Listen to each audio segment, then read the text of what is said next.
Here's Goodnight Olive making her move to take the lead by a head around the far turn.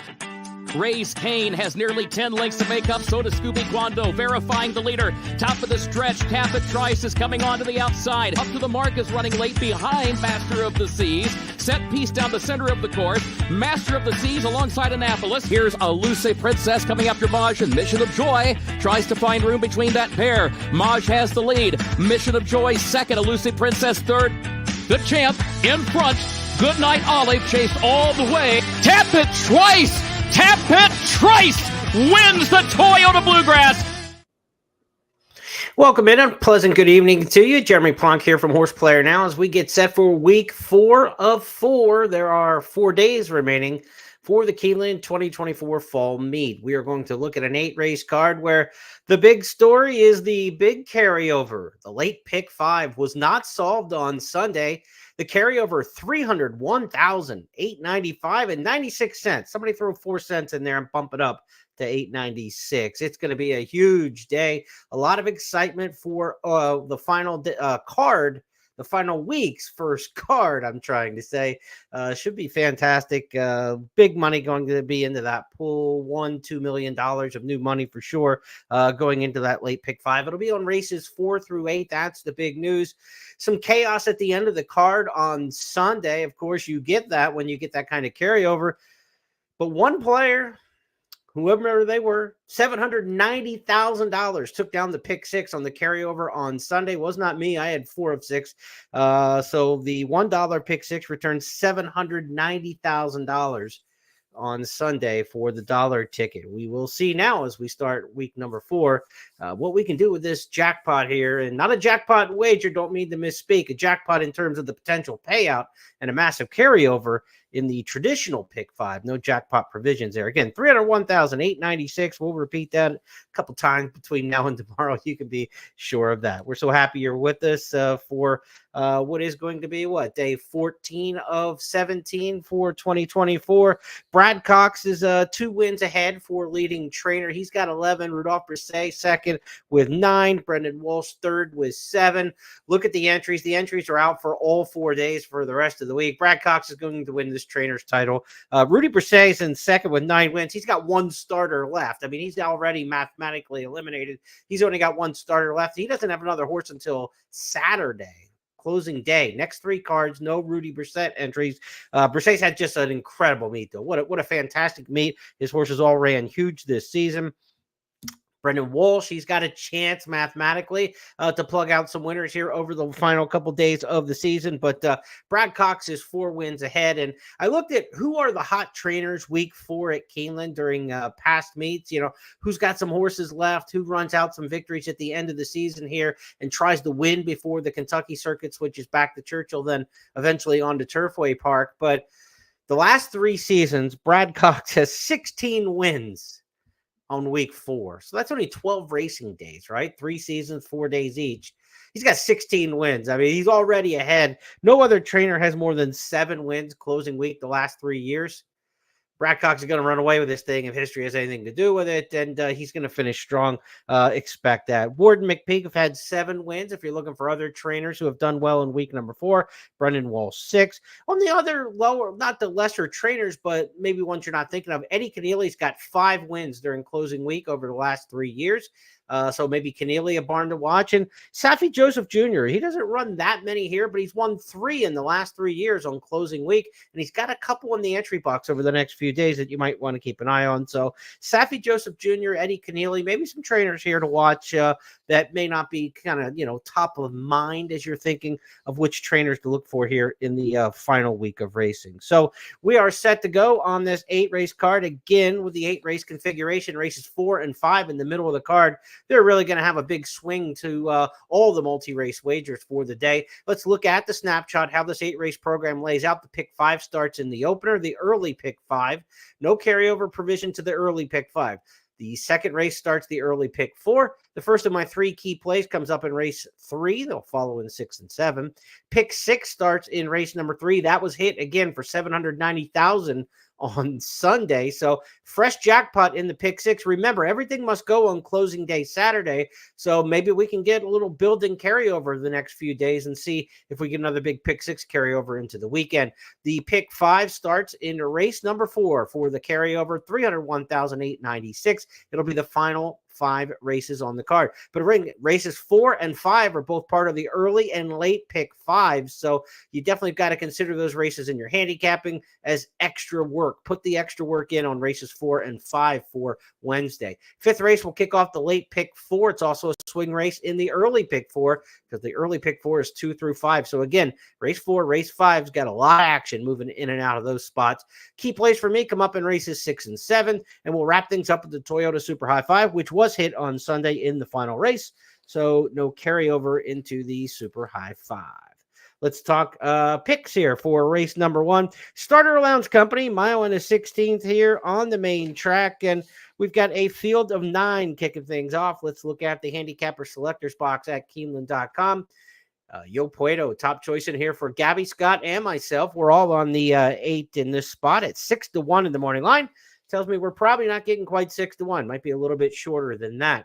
Low Country Magic and Lucy Got Game, the 3 and 5, also get top picks in this spot. Low Country Magic 8-1 for Tom, picking that Nacho Correas long shot. And Lucy Got Game, the 5 is 3-1 in the morning line. Really fits the conditions well in here. Lucy Got Game, top pick for Kim Nelson. I had an 8-9 too, but I also think you could use the 5 and the 4 here. This is a potentially 5 deep because of good options. A lot of times in a spread race, it's because all the horses look bad. This is actually for the first race on the card, and we've had some first races on the card where there just wasn't a whole lot to love and embrace. This race has actually got some pretty good options in intermediate field size of 9, so it should be a good gambling race to get things started. We don't always get that in race number 1 on the card. A lot of times it's kind of a bad bunch of horses or a small field with a big favorite. This is intermediate size, and as you can see from the public handicappers, nobody's leaning on any of the real, short type price horses in this race. There will be no short prices in here, I wouldn't think. Lucy Got Game 3-1 in the morning line from Nick Tamaro. East Shore at 7-2. 6-1 on Yo Puedo, probably going down, but you can see there's going to be a cluster of horses in this race, probably in that 3-1 to 9-2 range, between $8 and $11 that we're looking at in race number 1. Yo Puedo, my top pick in here. Good form at Keeneland. I always love the horse for course angle here. It's probably the strongest thing of handicapping. Horses who have had success here, you have to move them up when they run back here at Keeneland. Yo Puedo's run here twice, a win and a third. Cuts back from a mile and an eighth at Saratoga. That was a little long. That 2-turn race at Saratoga at a mile and an eighth is a difficult trip. Back here to a mile and a 16th with the 16th pole finish line in play, I would expect Yo Puedo to be tough. And also on that Saratoga race, had post 6 of 7. Mile and an eighth races have a very short run into the first turn at 9 furlong track up there at Saratoga, dominated by the inside speed horses. So Yo Puedo got kind of hung out there in the race at Saratoga. So I think can bounce back here. Christian Torres, a good jockey, having a bad meet. Just simply put, he's a good rider. He's been a good rider for the last 3 or 4 years in the South and in Kentucky, but he is having a bad mate right now. He'll get this horse into the race, Yo Puedo. There won't be a whole lot of decisions to make. I don't think this horse will be very far off the pace. There's a little bit of speed in here with the 5 and the 6, but I would think the 8's going to be sitting probably in a really nice trip sitting in 3rd. So top choice in the opener for me. Let's go with 8, Yo Puedo. On to race number 2. It'll start the early pick 4 in this race. Early pick 4, races 2 through 5. 30,000 maiden claimers, 6 furlongs. These are 2-year-olds in this particular spot. We've got a field of 12 with a whole cast of also eligibles in here. So certainly want to keep an eye on the also eligibles if any of those happen to draw in. None of the 4 on the also eligible list are kind of like must uses to me, just glancing at them. So kind of focused on the main body of the field here in race number 2. Again, it's 6 furlongs. You don't want to be far off the pace for sure. But at the same time, it's hard to determine some of these lightly raced horses and some first-time starters exactly how the race shape may go. But you don't want any deep closers going 6 furlongs, especially at a cheaper claiming level like this in the maiden claiming ranks. The 4 Citizen Judy's my top choice in here, also picked by Scott and Kim. Citizen Judy's got a little bit of pace about her. She's an American Freedom filly who has pressed the pace here in the spring meet in a baby dash against Perfect Chances, who was really impressive that day. Then also went to Churchill and ran well in a spring race. And then off the layoff in September, good effort for 50 for a while before folding up the tent. Showed some pace in there. Shortens back to 6 furlongs. John Enos has a nice winner at the meet. He's also 8 for 16 in the money. His horses have run really well. Actually, yeah, 8 for 16. He just hasn't had a lot of wins. We did catch him on his one good win. Looked a little bit like this. Maiden sprint, cutting back in trip just a little bit. Citizen Judy going to be my top pick in here. The 4, 6-1 in the morning line. Real Mischievous is one who's kind of interesting in here. Daughter of Authentic, first-time starter. And the reason I like this horse at 15-1 in the morning line is trainer Michael Tomlinson. He doesn't have a lot of horses. And he doesn't have a lot of great horses, but he has been known over the last decade or so at Keeneland to save some horses for the last couple days of the meet. It gets much easier later in the meet because everybody wants to run at Keeneland. And you set your horse up for Churchill better if you run earlier in the Keeneland meet. And a lot of times you're ready to go early at Keeneland because you're coming off of Kentucky Downs. And, you know, if you didn't have a turf horse, you're not running at Kentucky Downs. The Ellis Park meet might not be where you run some of your horses. So usually horses that are, you know, running early in the meet at Keeneland are just stronger races. There's more good horses in those races.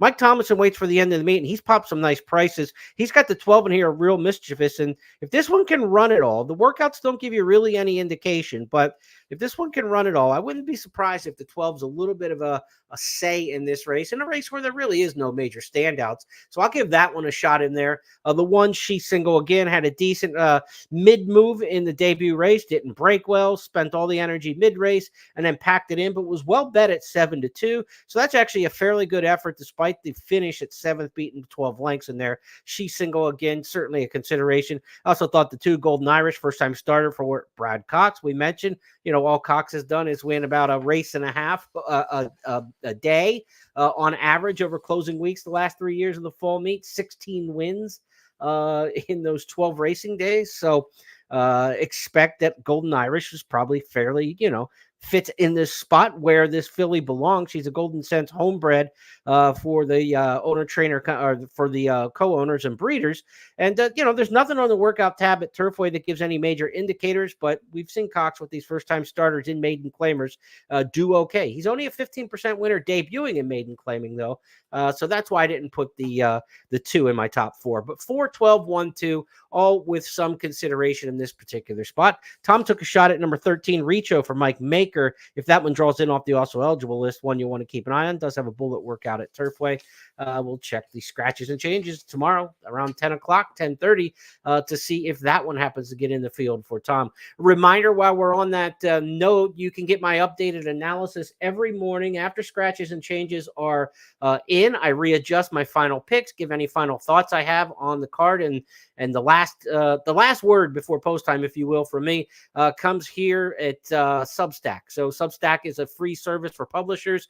You'll get things sent directly to your email inbox when you sign up for free. JeremyPlonk.substack.com. You not only get Keeneland information as the season goes on here for the final week at Keeneland, but also into Breeders' Cup week, in the Triple Crown season year round. You can follow my writing on Substack and my analysis and picks and things like that free. So it's a free service. Sign up for it, and we'll keep firing information out at you throughout the course of the year. Okay, so we got the Substack promo in. We're going to move on now to race number 3, and this is the first of my 3 key plays on the card here for the Wednesday program. Key play and pick 6 kickoff race here. Pick 6 will be the final 6, as it always is. Races 3 through 8 in this spot. Key play for me in this race is going to be number 7, Apollo Rising.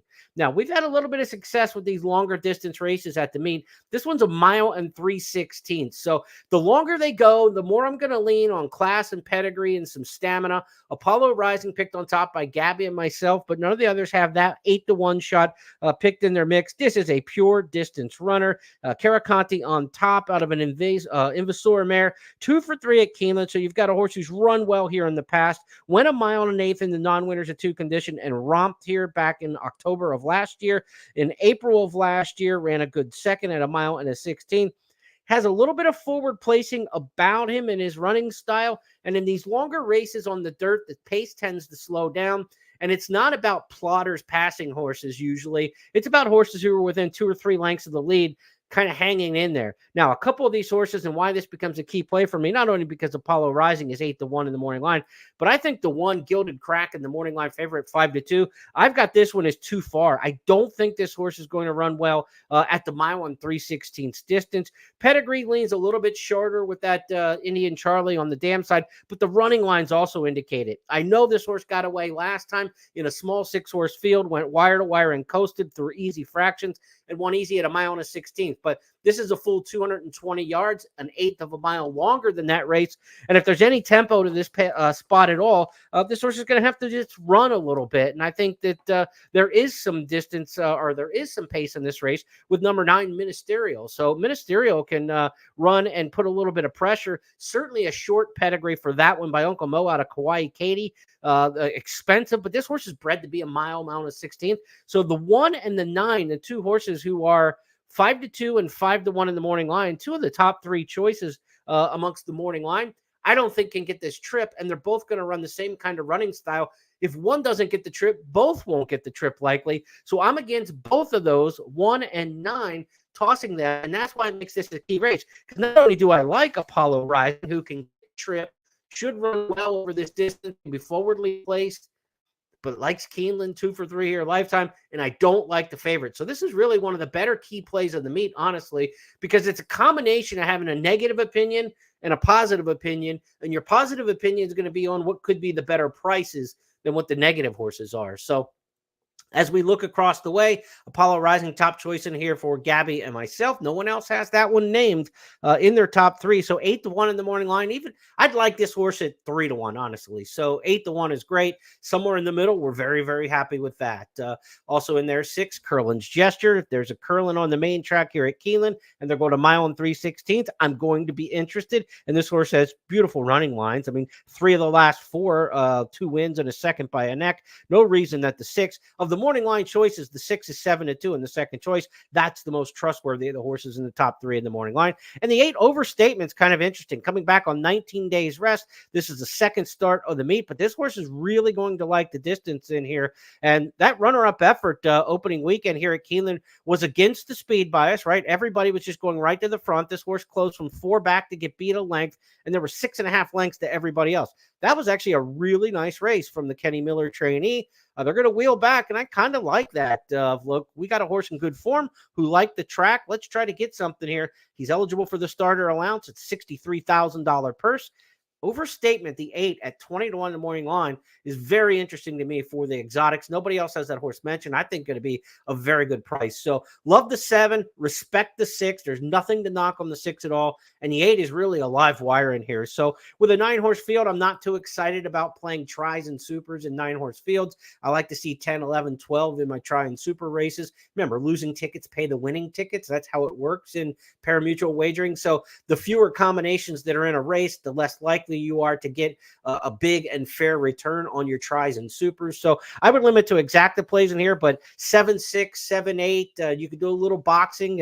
If the 7 doesn't fire, you definitely want to get some 6-8 action in here, but that's why it's a key race. There's a lot to be excited about here in race number 3. So we're going to attack that one. And maybe everybody's just worried about pick 5 mania and getting to that 4th race and not paying attention as much to the 3rd. But I think the 3rd is a really good betting race.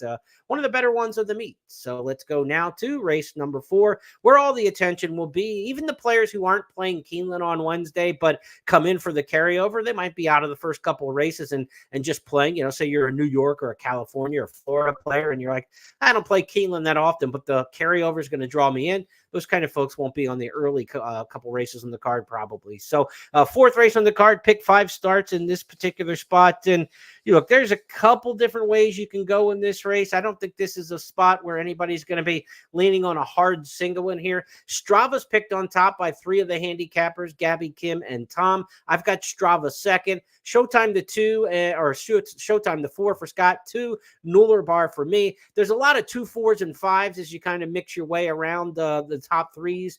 So that's kind of a situation where maybe you can get through 3 deep in here. I don't know who the other horse would be if I was going to add another one in there. Underdressed the 9, maybe under some consideration from Horseshoe India. Been running a little bit higher priced in some of those optional claimers, and did get a win on an off the turf.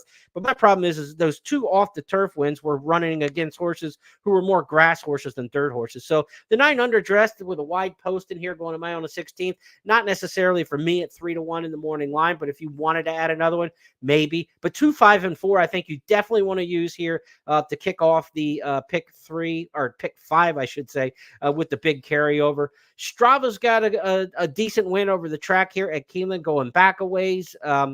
This is a second off the layoff. You get a good sire and into mischief. These horses tend to run well here, especially around 2 turns. Classy horse on the drop for Norm Cassie, who saved this one towards the end of the meet.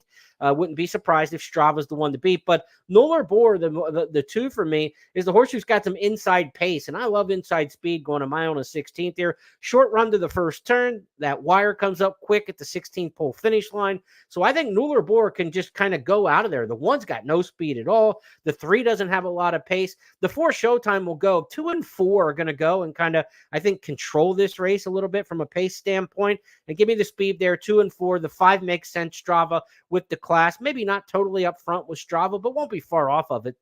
I could see 2, 4, and 5 kind of running 1, 2, 3 around the track.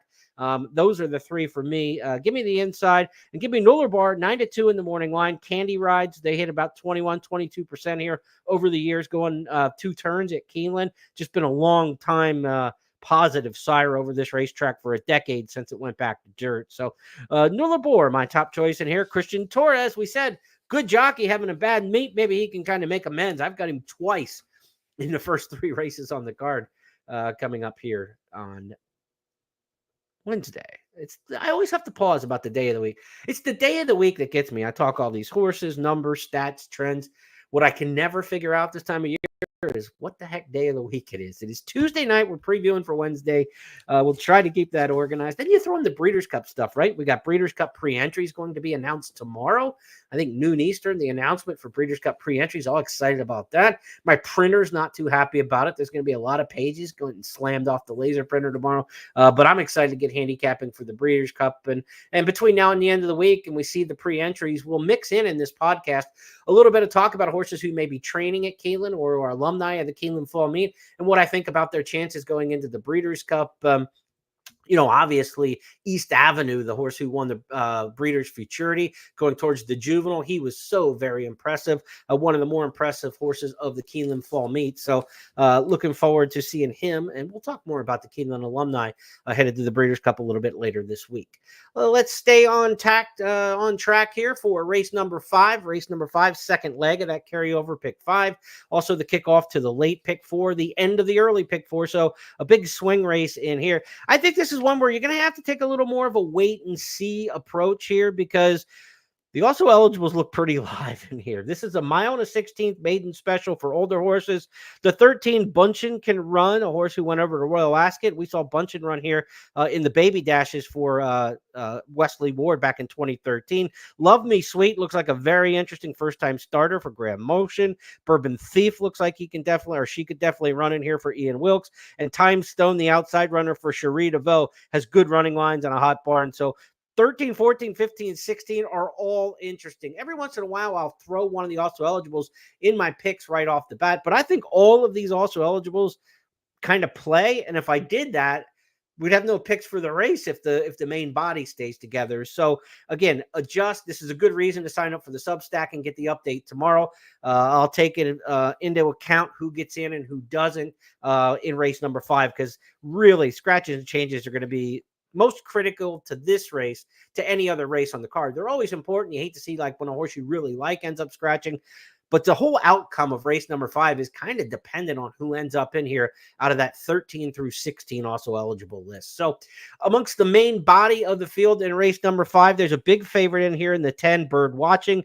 Bird Watching was beaten at 4-5 last time out off the layoff, been away 8 months, came back at Kentucky Downs and ran a good second, beating a length and a half.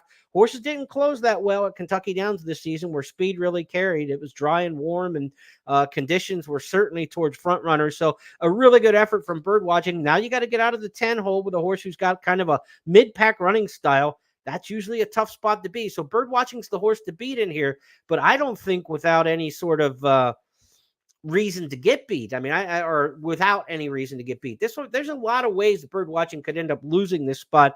I think she's the best horse in this race, but she's got a tough post for the running style that she has. I've got her on top at 6-5 in the morning line. I don't like that price for sure. So again, we're looking around here and seeing how else this race may shake out. The 9 stents and statins, if you're like me and you've ever had a heart issue, you know stents and statins. Hopefully you're doing well, and betting that horse gives you a smile to bet the horse and not any fear. But stents and statins adds blinkers for Nacho Correas. This is a horse who was with Chad Brown's barn back in April, coming off a long layoff. This barn does really good with horses long layoff. First time with the trainer, solid.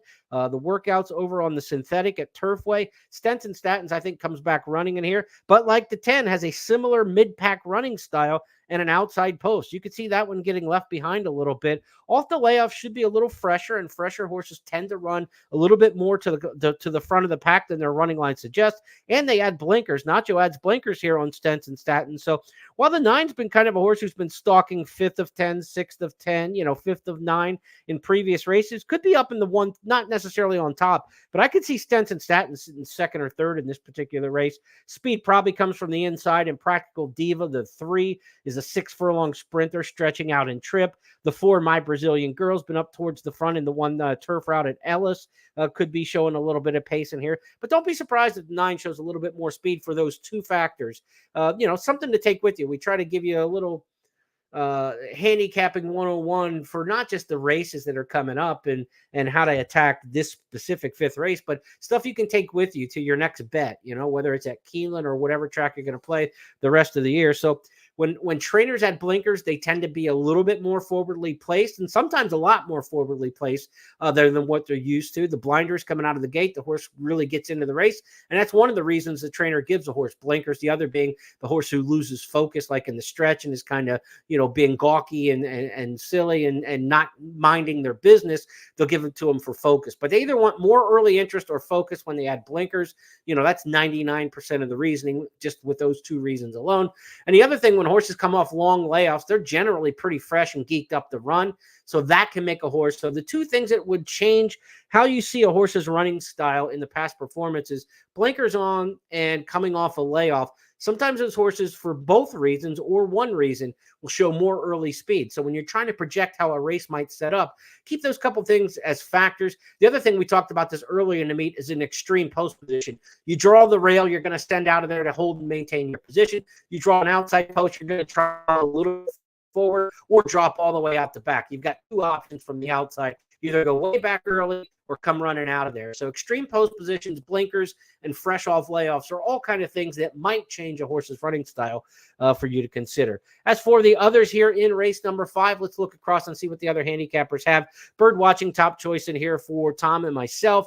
Brazilian Girl, the 4, and Practical Diva, the 3, and the 15, Bourbon Thief, all get top notches in here. I've got 10, 9, 6, 4, 3, all with options in this race. I don't think the 10 at 6-5 stands out at all, so I probably shouldn't have picked the horse on top. This tells you, and I say, I don't look at the morning line when I make my original selections. So I do that. I print the past performances out before the morning line is on them, right at draw day, and therefore, I looked at this race, and I think Birdwatching's the top horse in here, but I wouldn't take this horse at 6-5. No way. There are much better options than playing him on top at 6-5. So let's wait. Let's see. Let's adapt tomorrow. But this is a race I think you're going to use 4 or 5 horses in that pick 5, if not a little deeper. And whoever gets in off the also eligible list might just rise right to the top of the horses that you need to consider in here. So let's be flexible and loose. And that's one of the reasons why you prepare ahead. Why we do things like the look ahead.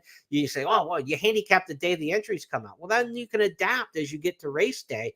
And so you're prepared. You're not going back and watching race replays, or you're not trying to find an angle, or you're not trying to research a trainer move. on race day an hour before post. Now, look, I do this for a living. I work in horse racing 365 days a year. I have the luxury, if you will, of that's my time every day. You've got a job in a real life and you can't be working 2 days ahead of time sometimes. But the earlier you can work ahead on any card allows you to be flexible so that you're not going to end up like, okay, it's time to put in this pick 5 ticket. There's a big carryover. This is my real big chance today, this week maybe, or this meet to hit a big one to set me off for the year. And now all of a sudden the scratches and changes come in.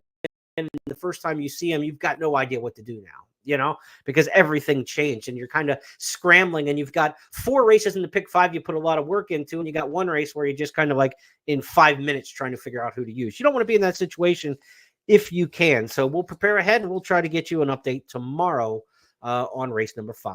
Let's go to the 6th on the card next up here at Keeneland for Saturdays here. Here I go again. It's Wednesday tomorrow, everybody. It's Wednesday tomorrow. Race number 6 is the second of my 3 key plays. A mile and an eighth on the main track. We talked about this earlier of, a mile and an eighth. I want some class. I want some horses who've got a little proof over the distance if possible. The other thing with the mile and an eighth races is we usually see a slower pace in a mile and an eighth than we do at a mile and a 16th. They're just not run at the same tempo. Jocks are saving something. They've got the full stretch run to go through. It's not just turn for home and then the wires there at the 16th pole. So they're going to use the full stretch in here. And I just think this is a race where there is no speed. And what happens a lot of times when these races come up in the condition book, everybody who's got a slow plotter who couldn't win at a mile or a mile and a 16th says, oh, there's a mile and an eighth race in the condition book. This will get my slow horse home. And those races tend to have slower paces and plotters in them. That's not the case with number 6, Landed, who is a fast horse catching a field of slower horses. And I don't know if Landed can go a mile and an eighth for Wesley Ward, but the pedigree says yes by Omaha Beach out of a Medaglia d'Oro mare, and one going a mile and an eighth at Saratoga. So it worked at Saratoga. I think it'll work here. I think Landed is a wire-to-wire play here, and one of my key plays of the day. 7-2 in the morning line. I will take that price all day long if we can get it on Landed. The morning line favorite in here is Intricate, a 3-horse, or the 5-horse at 3-1. Intricate's got a lot of class coming out of the Alabama, the Coaching Club Oaks, races like that. He's running against some of the best horses in the country, but I don't know. I mean, the pedigree says yes, but the running lines tell me Intricate is going to come up a little bit short at a mile and an eighth. The horse just kind of gets to a certain point in the race, and then she doesn't finish the deal. But she's got pedigree on top by Gunrunner, but the distorted humor on the bottom side of the pedigree is like 7 furlongs in a mile. And that might be why she just comes up a little bit empty at the end of her races. But she's run good, right? You're talking about a filly who was 2nd in the Rachel Alexandra, 3rd in the Grade 1 Coaching Club American Oaks. I just don't think she can run this far. And if she's never on the tail of Landed, if Landed's a couple lengths in front of her the whole way, and then Intricate starts to get tired and doesn't want to punch anymore, then she's never going to catch what she can't get to. And therefore, I think Landed's best bet on the card at 7-2 and will be a single for me in the pick 4 and the pick 5. 6th race, we look across the way. Landed also top pick in here for Scott. Second choice from Tom and Gabby. Kim Nelson going different direction with the 12 Sakura Blossom at a price. So Sakura Blossom 20-1 in the morning line. Top choice in there, moving turf to dirt for Kim. We'll see how that one plays over the main track here at Keeneland. Did have good dirt form in Southern California. Last several races have been on the turf.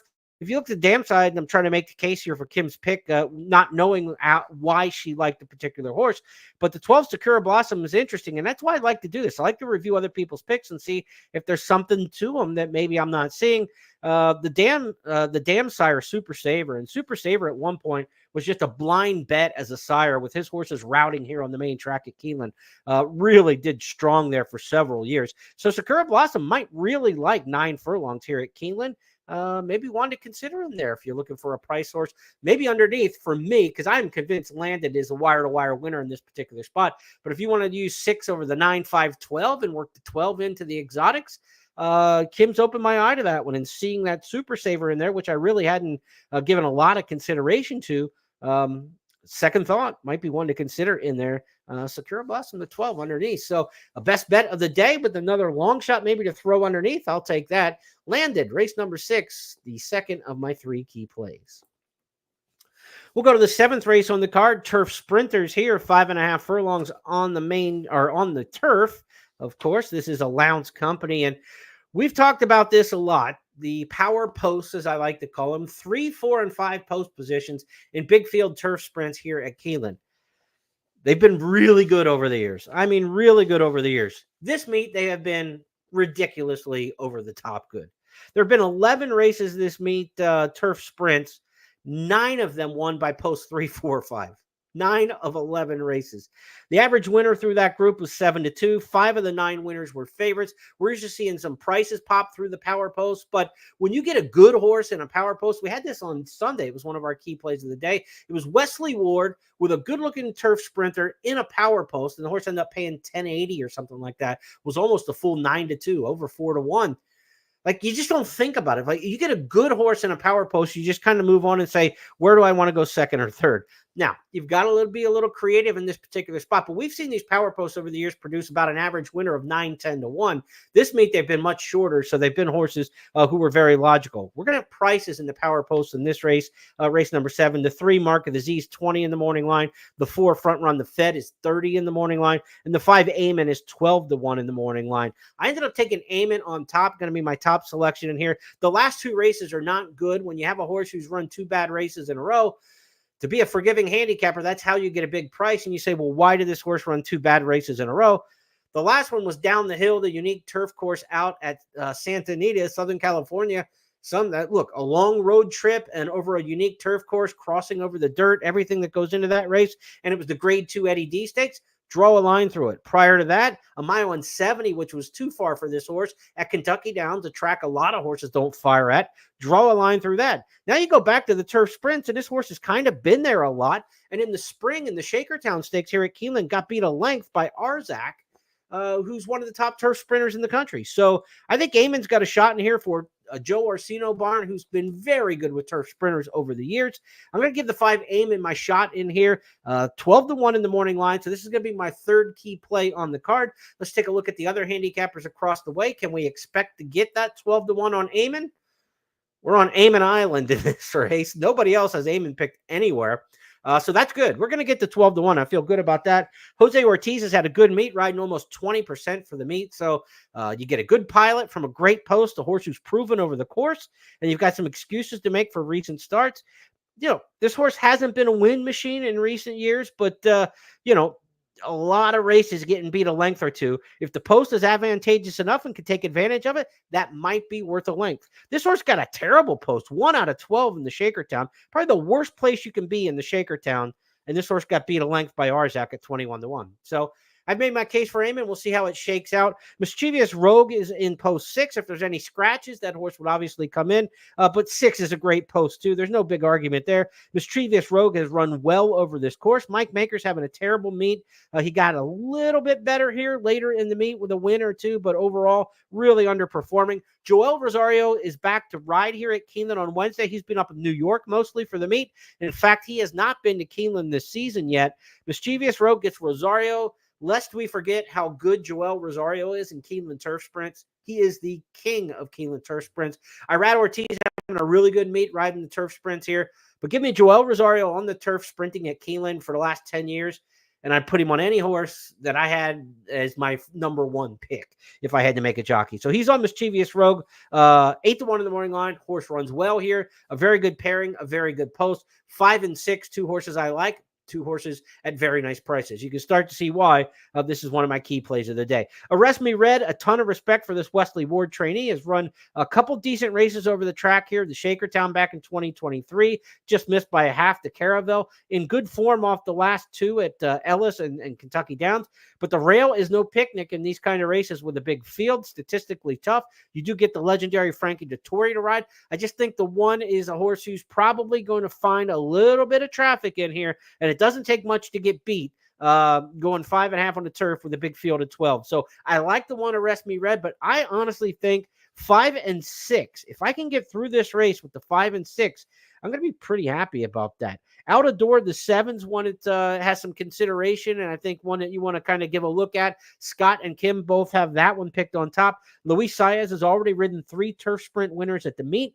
This horse is 10 for 20 lifetime, 1 for 2 at Keeneland, and has a lot of early speed. The speed in this race is going to be the 7 out of door. Who else goes with out of door? Well, just look to the right in the starting gate. Bushido, the 8, that's right, the 9, Mustache, the 10, and the 11, Agent Peter Graves, are all speed. I mean, this from 7, 8, 9, 10, 11 is going to cook out of there. So I think there's a good amount of pace in here. If Jose Ortiz on Amon can get a good trip from the 5 holes, save a little ground, I think there's a chance to pass some tired horses in here. Mischievous Rogue should get almost the identical trip. I see the 5 and 6 coming together. If they both fire and the race sets up for them, this is a 5-6, 6-5 exacta, and we could be looking at something in the, $80, $100 range for a $2 exacta. Love this play. 5 and 6. I'm going to just use those 2 to get through in the carryover pick 5. That's my third and final key play of the card. To the 8th and last race on the program. The 8th race is a 6.5 furlong sprint for 2-year-old colts. We've got some sires of repute in here. McKenzie, first crop sire, doing really well with his runners. You got horses in here by Nyquist. Nyquist, I think, already has 6 winners at the meet, 5 on the dirt. The Nyquist horse in here is Touchy, who's going to be a solid favorite, picked on top by Kim and Tom. I've got Touchy second. Everybody's got Touchy first or second. This horse came from Saratoga with a second-place finish in the Tremont in a debut. That was during the Belmont Stakes Festival in June. Then back to the spa for the Saratoga Special, when the 9-5 favorite, and ran 4th in there evenly. Again, the Nyquists are running big time here at the meet. Wesley Ward trains. There's nothing wrong with Touchy other than the short price that probably comes with. But Joel Rosario in to ride. This is probably the reason Rosario is here. He rode this horse in the Tremont and Saratoga Special. Again, Rosario might be the key to race number 7. He might win the late daily double in here. No doubt that Touchy is interesting. But I'm going to try to get a little bit of a price in here, and nobody else. Well, Mo Quality gets a 3rd place call from Gabby. But this is a good-looking workout tab at Turfway for Mo Quality. And Christopher Davis, the trainer Chris Davis, has 3 winners from just 7 starters at the meet. His horses are firing. He hasn't sent many here. Really good trainer with fast sprinters. Historically, I've followed this guy for several years in different parts of the country. He's good when he's got a fast horse, and you're not talking, 2 turns and turf and all that. Chris Davis is about speed, and he's got one who looks pretty fast, and he gets Jose Ortiz to ride. An interesting pairing.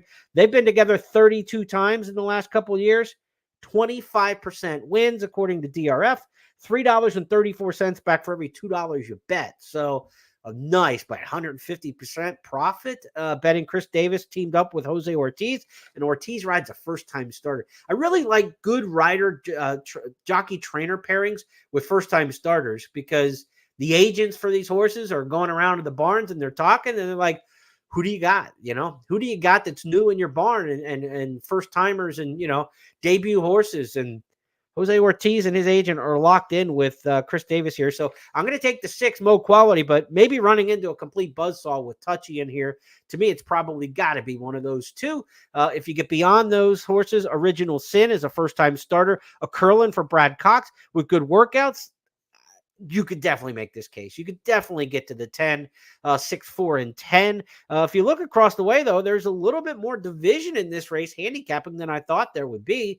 The 8, Hitchcock, it's a top pick from Scott. The 11, Campaign Trail, picked by Gabby in here. So there's some, there's some mixed thoughts in here. I mean, Campaign Trail comes off a troubled trip last time. Has been 40-1 and 29-1 in 2 starts, 20 in the morning line. But Tyler Gaffleone rides for Eric Foster, and Gabby's taking a shot in there. So interesting on Campaign Trail. Could be a good price. But for me, I'm going to try to get by 6 and 4. I'm going 2 by 2 at the end. I'm singling in race number 6. The 5th race is where we got to look at a spread situation. And I think in the first race of the pick 5, you're looking at probably 3 deep, 2, 5, and 4. If you wanted to throw in a 4th horse in there, maybe you could go a little bit deeper in race number 4. But I think you can get there maybe with the 2, 5, and 4 to get things started. So let's say if we look at this pick 5 sequence, we'll take it from race number 4. 254, we definitely want to use. Race number 5, we're going to use as many as we can in that particular spot. And again, we've got to stay flexible to see what happens with the also eligibles. But just on the main body of the field alone, 10, 9, 6, 4, 3. And anything with a double-digit number that would get in off the also eligible list would also be in there. So I'm looking at 5 deep in that particular spot. So we start off 3 by 5, and it sounds like, okay, you're up 15 combinations already. But we're singling landed, so that's still at 15 combinations. We go 2 deep with Eamon and Mischievous Rogue in race number 7. That gets us to 30 combinations. And then 2 deep in the last race with Mo Quality and Touchy. That's a 60 combination ticket, so that costs $30 for 50 cents. So we've got a chance to attack this pick 4 on a potential $30 ticket. That's the way I'm going to kind of recommend it. We'll see what happens with scratches and changes. That could all adapt. If one of the key plays comes out and we've got a single in a place where we were going to go 2 deep, now maybe you can get a little deeper in one of the other races because you've got a lot of budget left. If we take one of those 2 deep races and make it a single, we get half the cost of the ticket back. So we might get $30 to $15 right back to us. And we might have $15 more in the same budget to play with where you want to throw another horse in one of those other races where you're considering. So that's the way I see this pick 5, and hopefully you're looking at it because there is nothing in racing more beneficial to a horse player than carryover money. It is dead money in the pool that cannot beat you. There are 301,895 $5 that are going to get paid back to horse players on Wednesday at Keeneland that cannot beat you, right? This is a pari-mutuel game where everybody's dollar is against yours. But this 301,000 isn't against you. It's working in your favor no matter what happens. If you hit this pick 5, it is going, no matter how many people hit it, it's still going to pay more than had there not been a carryover. Now, if few people hit it, it pays a lot more, right? Because we're dividing that carryover up amongst the winning tickets here. So they cannot beat you. They can only help the winner. That's why you want to jump in. Even if you're not a regular pick 5 player on a carryover day like this, that is the time to get in and swim. That's going to wrap up this edition of the Keeneland Look Ahead podcast. Wednesday, first post 1 o'clock. Weather check looks good as we go out throughout the week. Temps in the 70s, almost 80. It's Indian summer, if you will. Should be a great day for racing. Again, we've got 4 days left of this fall meet. I'll be back tomorrow, 8:30 Eastern on Wednesday night to preview the Thursday card. We've got stakes action coming up on Friday and Saturday, so the meet's going to finish with the flurry, but it gets started with the big carryover. Race number 4, $301,000 for the pick 5 on Wednesday. See, by the end of the show, I got the days right. Have a great night, everybody. We'll talk to you tomorrow.